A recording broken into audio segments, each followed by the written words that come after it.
ವೇದಿಕೆಯಲ್ಲಿ ಉಪಸ್ಥಿತರಿರುವಂತಹ ಕವಿಗೋಷ್ಠಿಯ ಅಧ್ಯಕ್ಷರಾದ ವಾಸಂತಿ ಅಂಗುಲಪಾಡಿಯವರೇ ಹಾಗೂ ಹಿರಿಯ ಸಾಹಿತಿಗಳಾದಂತಹ ಹಾಗೂ ಅತಿಥಿಗಳಾದಂತಹ ಜಯಾನಂದ ಬೆರಾಜೆಯವರೇ ಹಾಗೂ ಬದಲಾಗದವರು ಕಿರುಚಿತ್ರದ ನಿರ್ಮಾಪಕರು ಆದ ನಟರಾದಂತಹ ಸತೀಶ್ ಗಂಗೇರ್ ಸರ್ ಅವರೇ ಹಾಗೂ ವೇದಿಕೆಯಲ್ಲಿ ಉಪಸ್ಥಿತರಿರುವಂತಹ ಪ್ರತಿಭಾನ್ವಿತ ಕವಿಗಳೇ ಹಾಗೂ ವೇದಿಕೆಯ ಮುಂಭಾಗದಲ್ಲಿ ಉಪಸ್ಥಿತರಿರುವಂತಹ ಗಣ್ಯರೇ, ನಮಗೆಲ್ಲರಿಗೂ ಪ್ರೀತಿಪೂರ್ವಕ ನಮನಗಳು.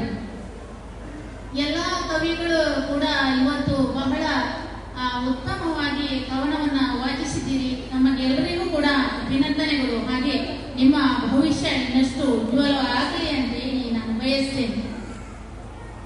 ಕವಿಗಳು ಹೆಚ್ಚು ಹೆಚ್ಚು ಓದಬೇಕು ಅಂತ ಹೇಳಿದ್ರೆ ಅಧ್ಯಯನಶೀಲರು ಆಗಬೇಕು. ಹಾಗೆ ಸಾಹಿತ್ಯದ ವಿವಿಧ ಪ್ರಕಾರಗಳನ್ನು ಅವರು ಅಭ್ಯಾಸ ಮಾಡಬೇಕು.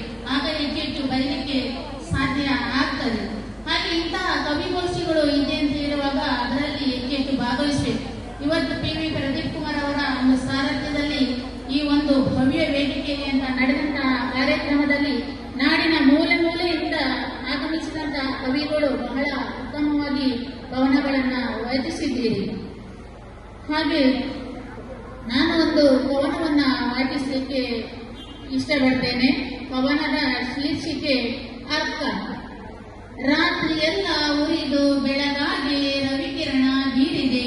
ರಾತ್ರಿಯೆಲ್ಲ ಉರಿದು ಬೆಳಗಾಗಿ ರವಿಕಿರಣ ಬೀರಿದೆ.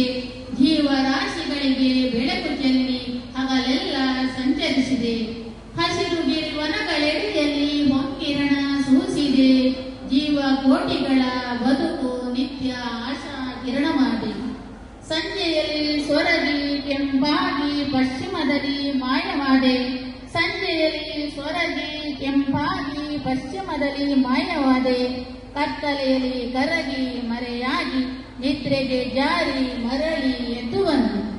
ದಿನ ಋತು ಯುಗ ಯುಗಗಳು ಉರುಳಿದರು ನಿತ್ಯ ಬಿಡದೆ ಉರುಳಿದೆ.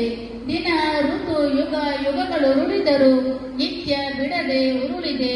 ಪಥ ಒಂದೇ ಗುರಿಯೊಂದೇ ಕಾಯಕ ಕರ್ಮ ಮಾರ್ಗದಲ್ಲಿ ಸಾಗಿದೆ. ಜಗಕ್ಕೆ ಬೆಳಕ ಕೊಡುವೆಯಾದರೂ ಅಹಂಕಾರವಿಲ್ಲದೆ ಬೆಳಗಿದೆ. ಜಗಕ್ಕೆ ಬೆಳಕ ಕೊಡುವೆಯಾದರೂ ಅಹಂಕಾರವಿಲ್ಲದೆ ಬೆಳಗಿದೆ. ನಿಜದಿ ಜೀವ ಚೇತನವಾದರೂ ಗರ್ವವಿಲ್ಲದೆ ಸಲಹಿದೆ.